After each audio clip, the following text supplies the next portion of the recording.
Hi, my name is Alice Chapman, and I'm going to be talking about my FMP and how I have progressed through this course.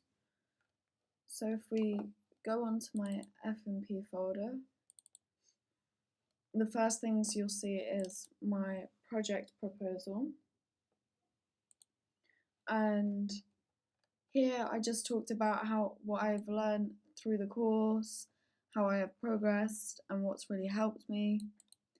Then I go on to the concept of my documentary and my F&P, which I didn't do in too many words, just so that it was summarized and didn't drag on. Then I did the evaluation, and this was quite helpful because it wasn't just an evaluation for the project, but it was also evaluation on myself. So I felt like I could see what I could improve as well. Then here's the Harvard referencing, which was quite helpful to do because if I forgot a site that I used, I could just go back to my Harvard referencing and use one of those. And then at the bottom is my schedule, which is quite empty right now because this was my beginning schedule. I also did a one-page proposal. Here's my logo in the corner, my phone number and email, just in case anyone wanted to contact me. So here is basically the one-page proposal is just a more detailed concept basically of what I have done, what I'm going to include, what I'd like it to look like, and why I really want to do this documentary and what appeals to me. So, yeah. And then here's my schedule, which I just wrote where deadlines were due, like the production format assessments that we had, progress reviews which we had, and throughout I could also write what I have done in that week and that day, just so that when I came to my reflective journal it would be easier to see and understand so that I wouldn't forget. And also it acted like a guide. So the first thing I put in was to plan to shoot in the half term because that was always my plan from the beginning. And just for a like a remembering thing, I would put it there so I could always look back at it and be like, what's the half term plan? And it was on my schedule, easy to remember.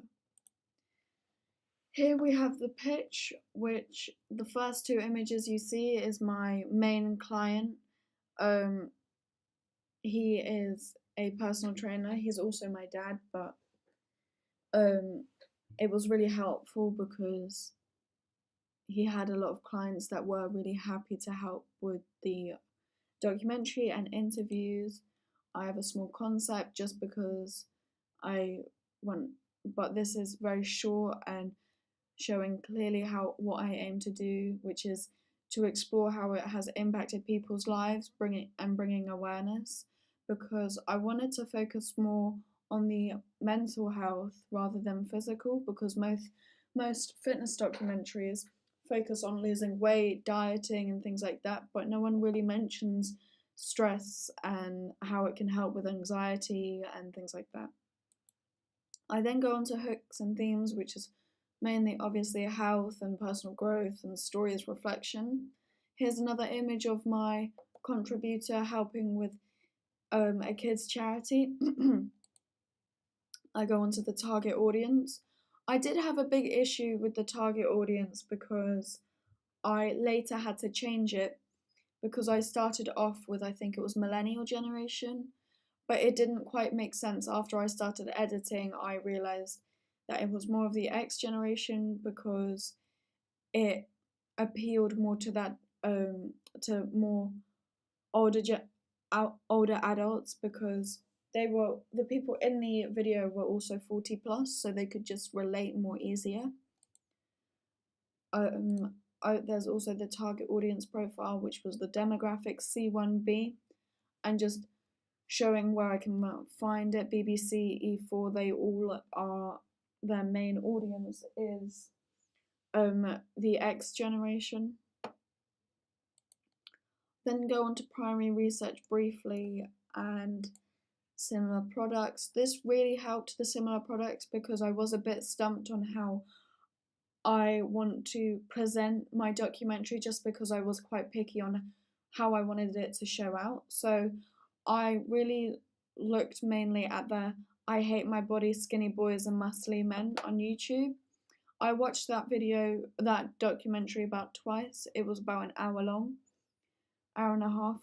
And then I also looked at Fitness Men on Earth, Matt Fraser documentary, just because they focus more on why they start to do it. So, for example, the I Hate My Body, Skinny Boys and Muscly Men, there is just as a short story, there is a man there who has kids, and he used to be a bodybuilder but would rather to have a smaller body so that he could pick up his kids more normally. I found that quite inspiring. Here's my research techniques that I used, modes of address, contributors. In the modes of address, I just mainly showed what directors influenced me, like Stacey Dooley and Michael Moore, just because they're quite deep documentary directors. Here's a contributor, just saying who I used and things, the equipment I used, the basic equipment that I borrowed from college, the feedback, where I was to get feedback, and I did end up getting quite a lot of feedback, the location of where it was to take place, and scheduling. I found scheduling the most important thing from this project, just because it wasn't just to help with this project, but in future projects you can understand how to schedule properly, and like reflective journal, client log, research report, just it makes it more structured and more easy to understand. I did a problem solving log as well. This was quite helpful, just for the stress of before filming. So this was because I could prepare for actions taken to solve the problem once I have had the problem. So it's just it's quick and easy. So for example, I had basic things like unwanted noise, wind, traffic, public sounds. Luckily, I did film mainly inside. I don't think I filmed at all outside, just I filmed inside the gym. The gym ambience actually helped, so I don't think I had any unwanted noise. Crew dynamics, what if they let you down, things like that. And then just found quite helpful things to overcome these. So, for example, contributors could drop out last minute. I could either delay filming or do quick auditions to find new contributors and things like that.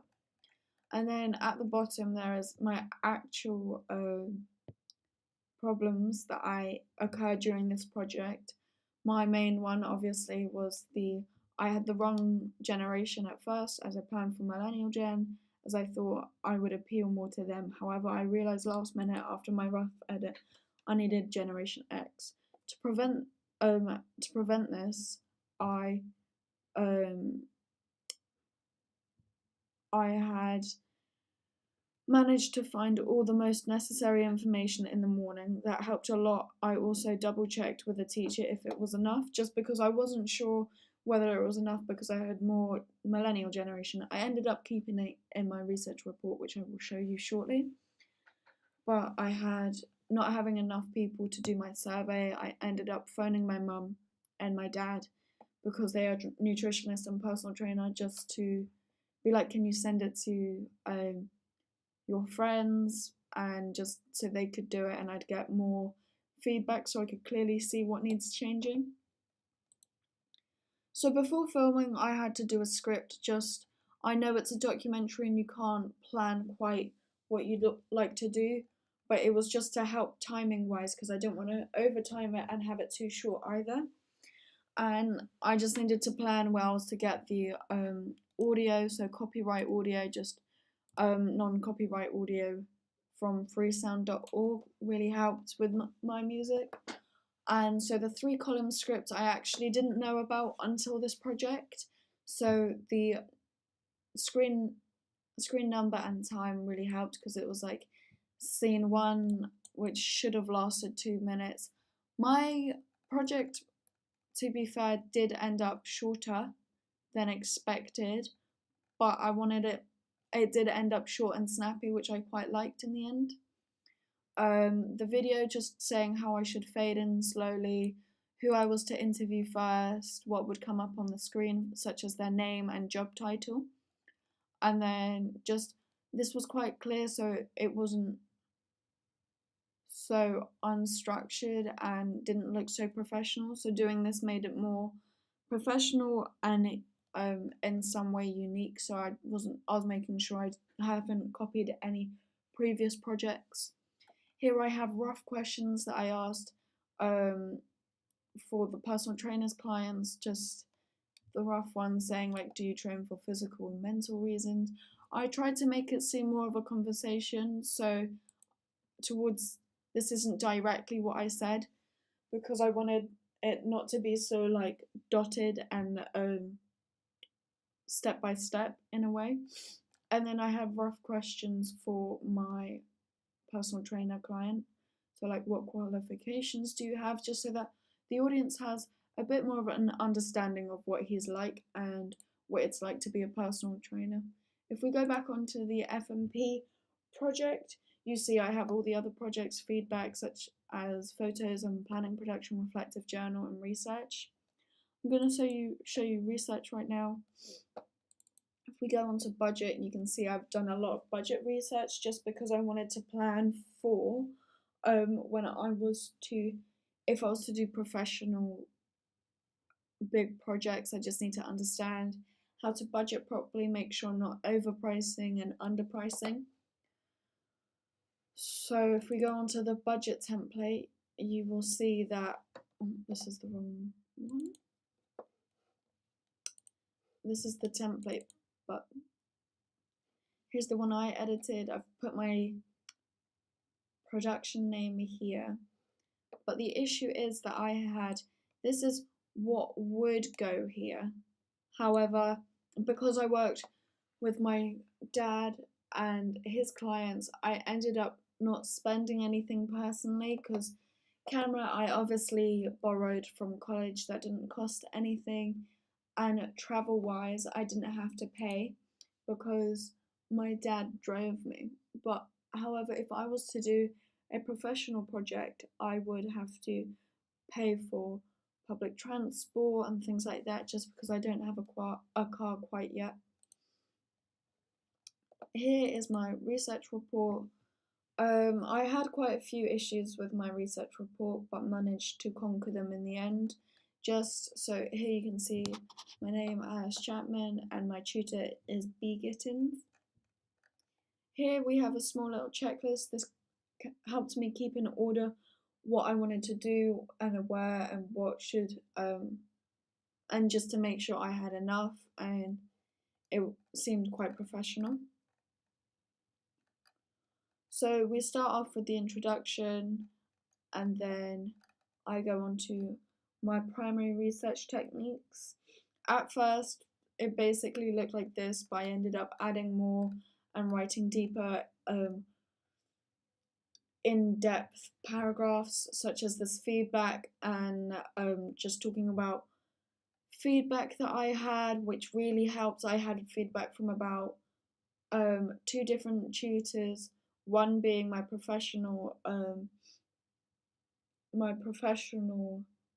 feedback as well, because Mike has his own production name, which is Fausti Films, which really helped getting his insight on what he's done and how he would put it himself, just so that I can see if mine's more professional. Here you can see that I have a survey that I did. I got responses. From this I could clearly see the audio was my main issue, just because it came up quite a lot, like using my lapel mic, and in the 3-minute mark I had the soundtrack all of a sudden came really loud, and I missed it just because it was for about 3 minutes. It went too loud and I didn't notice. So that really helped with changing my edit. and making it as perfect as it could be. Here you can tell this is the millennial generation research I did. I did keep it just because I could clearly see the difference of, so this millennial generation is more into Vice and what this is into, Channel 4 and things like that, E4. And then I went into the stats as well. There were stats here, 80% of adults do not meet the guidelines for both aerobic and muscular strengthening activities. So I could just show what workouts certain ages need to do as well. Here I've also got script research. This was very important, as I mentioned before, I haven't done a 3-column script before, and it really helped.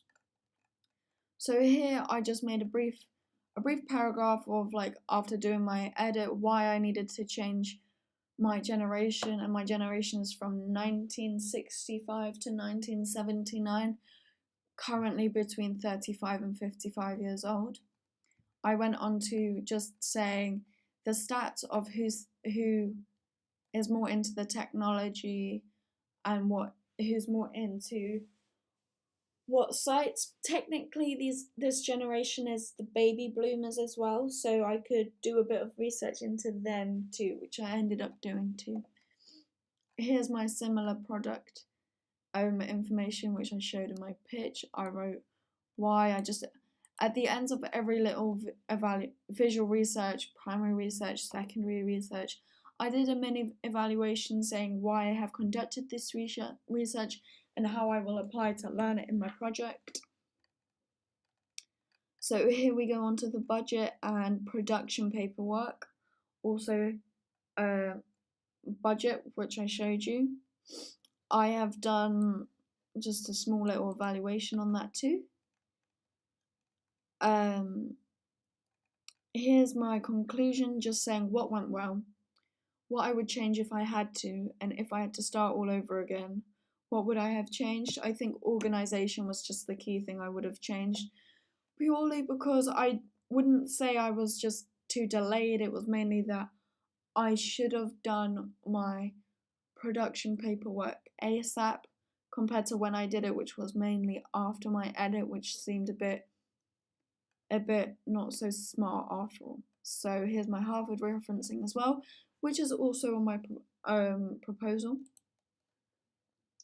If we go back onto the FMP, we can go into feedback, where you can see I have small little screen recordings of feedback. This one is from my Mike, who was the professional feedback. Here was just my progress review generally, one of my progress reviews, and then my tutor feedback, and here's a little screenshot of just the main thing I had to keep doing. I had to keep going over my research report because things during my project just keep changing. I have a bunch of mind maps just to help me show what I have to do. For example, this presentation, I was a bit stumped at first on how to start it and a bit nervous. So I looked at the mind map and it really helped me calm my nerves. So I felt like it helped a lot during most of my project to do that. Here's photos just of the client, how he ran the marathon. Which was really frustrating was that I filmed this production, and after, in May, end of May, he ran another marathon, and I should have filmed that, but I didn't have enough time. I didn't want to risk it. And if we go on to planning and production, just to show paperwork that I did, contributor agreement, just that was really key because I didn't want anyone to feel uncomfortable with filming and things like that. So here I dated where I filmed and just made sure I had agreement with it. I put my logo here and things, just because I didn't want anyone to feel uncomfortable and that they didn't want to film it in the end. Here's my call sheet, just so that I'd have their number and what time that they wanted to do it. I have a location recce as well.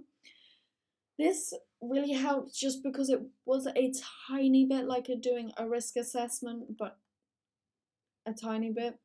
So here's all the images of the inside of the gym, little studio rooms, and the main gym part, the outside of the gym where it looks like the weight area. The weight area is the part that I was saying looks a bit like a risk assessment, just because I could be aware of what goes where and if there was any risks that I could take. Here I've got my contact number in case anyone wanted to contact me. I've got the indoor noise pollution, just little things that were happening during the filming, just so everything was quick and easy. Saying the availability time to film was between 12 p.m. and 4 p.m.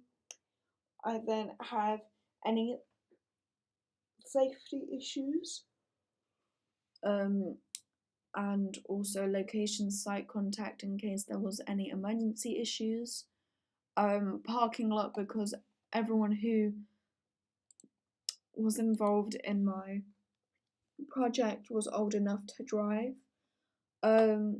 I also needed this information as I can drive too, but my car broke during this time. And I have a risk assessment. This was key information for before filming. I just said if there was any like alcohol, drugs, animals, anything like that, which there wasn't any of that. There's a lot of no's in this risk assessment, which is good in a way, just because nothing's too risky. After I wrote that, I wrote like a hazard review. So I wrote how likely it was going to happen, the risk factor, what I'd do to take actions, and who was most affected. And I also wrote whether the contributors were aware of these risks, which was yes, they were aware.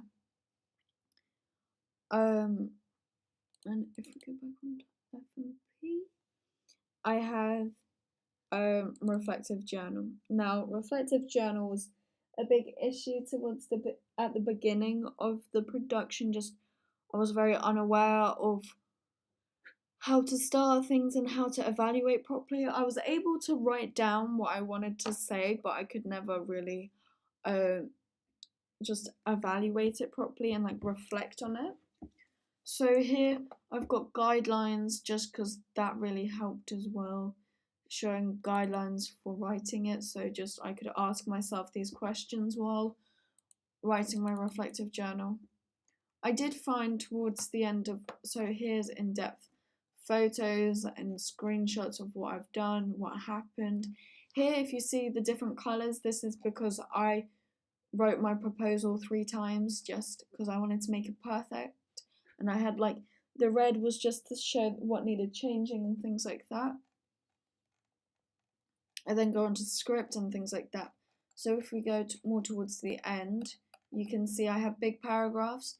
This is because I found it was quite tedious to write every day what happened, just because some days was quite repetitive and I would be doing my research report like twice, like in a day, and I didn't feel the need to write that down and just repeat myself.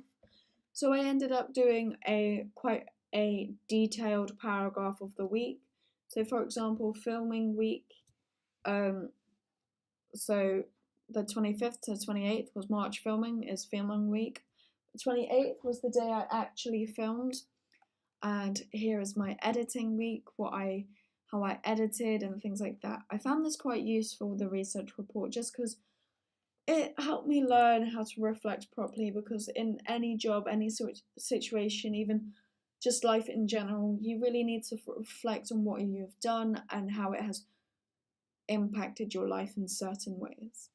Here you see I have another guideline for evaluation, just because I was quite stumped. I have a 1-page evaluation just summarizing everything that happened during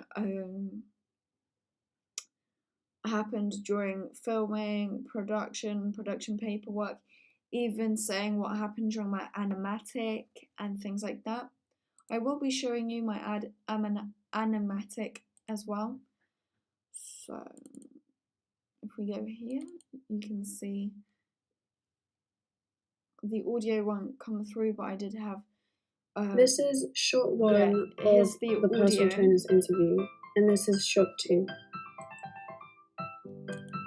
So it was mainly just a screen recording of an edit that I did, just doing a voiceover saying what shot lists I wanted to do and like where the yeah, I've made a couple of friends at the gym who help me. Interviews were taking place. So I did get some college friends who were nice enough to let me practice a interview on them, just so I had a rough idea of how long the interview would take, just so I could plan more thoroughly. Here you can also see I have a survey. Just this was my main survey, so if it loads, you'll see that I put my video there and just had about 18 responsive of what people said and how they, 18 responsive of how they like reacted and what they thought was great and what could have changed. So yeah, it was quite nice to have constructive criticism and also just seeing what went well as well just helped my confidence. So as you can see, I made this as a required question. Watch the video and let me know what you would like me to change and what you like. So here's the video, and they'd click on this, it'd take them to the link of my YouTube channel, and they'd watch it from there. So if I take you onto my main thing, you can see I have AC Media. This is my logo. I'm quite a quirky person, so I have my logo as graffiti, and I just thought it looked really cool. Here's my online signature. I always need this just to sign off paperwork and things like that. So here you see I have my phone number available. My phone number is available because if any issues were to come across with my Wix website, because people have had issues of how like they didn't publish it correctly because there's certain different Wix upgrades that you've done. I haven't got the biggest upgrade just because I don't have £15 a month every month in my account, which kind of is frustrating, but I still managed to get my website done. So here's my website. I have AC Media just in bold, just so stands out. All these photos here were hand taken. So this photo here was from, I went into central London, I think South Bank was here where this was taken. I have a little slogan, no B's, no buts, because my initials is AC, so A, B, C, there's no B's, and it was just a bit of funny humour. But up here you can see I have tabs, I have my phone number, people can contact me if they want to get in touch, so my services and how people can get in touch. Here is more let's talk. If you have any queries, questions, messages, send me one and I will let you know what's going on. Here's a little map of whereabouts I'm based, which is London. Just I didn't quite like the idea of showing my actual address, just I felt uncomfortable with that. But if we go back up to this, so this is my homepage and just a brief paragraph of what my production is like and everything. So here's my projects that I have done throughout the course. As you can see, they're little projects, even lighting ones, which is this one. That's what we're exposing. I kind of just had to sit there and people would change the lighting, and as you can see, in the corner would be 3-point lighting with main lights on, and there was red lighting. And this was, I found, quite a nice project because I worked out like you could use a empty milk bottle carton and put it over a light and it make it quite useful and inventive without spending too much money. Here we have a symmetry project, making sure just working on camera quality, another camera angle one where like canted angle shots, long shots, mid shots, intense shots, so close up shots, all of those shots. Here is manual focusing, which I had to focus on the most just because I was really not so keen on cameras. This 72-hour challenge I think was quite good because it was to do with my grandma, and she shortly passed away this year. This was taken later on, and I recently went back to this video just to see, because she has passed away, I wanted to see how it was portrayed and see if it was quite effective, which showed me it actually was, and I was quite pleased with myself. If we go on to the next tab, which is my FMP. Here you can see my final FMP edit. It was quite a tedious project, but it was 4 minutes 32 seconds ended up being the project. I find this quite humorous because this took months to produce, but only 4 minutes and 32 seconds to show for it in the final edit. Here you can see this is the rough edit of my final major project. This has a different name purely because I did do 2 edits. I'll show you. This one is just one of them because I didn't want to show my first one. It is on my YouTube channel, but so this is my rough edit. As you So can what tell, qualifications sorry, it's so loud. As you can tell, do you have? it's quite, I wouldn't say tacky, but not so professional. Just like from the intro, you can tell it wasn't the best. So what qualifications do you have?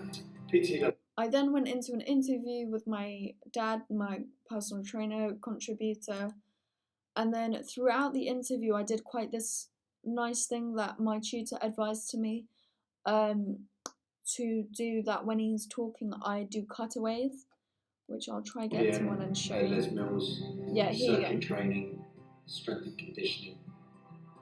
Okay. So how has the gym had an impact on your life?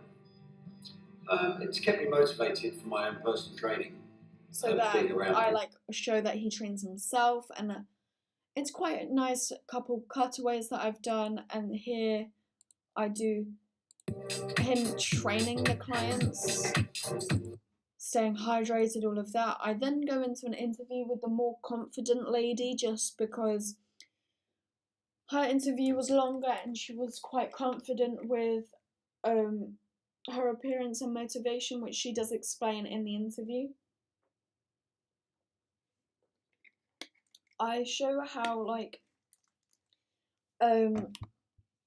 different people have different opinions. So here I do go into different shots. As you can tell, I go into a close-up. I also do cutaways in her interview as well. I then cut away into this interview. I don't yet say the name of who this lady is because I ask them the same questions. So I go from the first interview saying, how are you motivated and how does it impact your life? And then I ask the same question to the second client and I cut away into her interview. This is mainly perfected in my final edit. As you can tell, I changed the tacky title and intro to be more bolder and just more significant and more seemed a bit more professional. So what qualifications do you have? I changed a couple of songs here as well. The back training is that much better. It's helped me. I'm a cyclist, so it's helped me. Audio, you can hear she's much louder. As I explained, my audio issue was a massive problem around 3 minutes, so I'll get to 3 minutes and just show why it was an issue.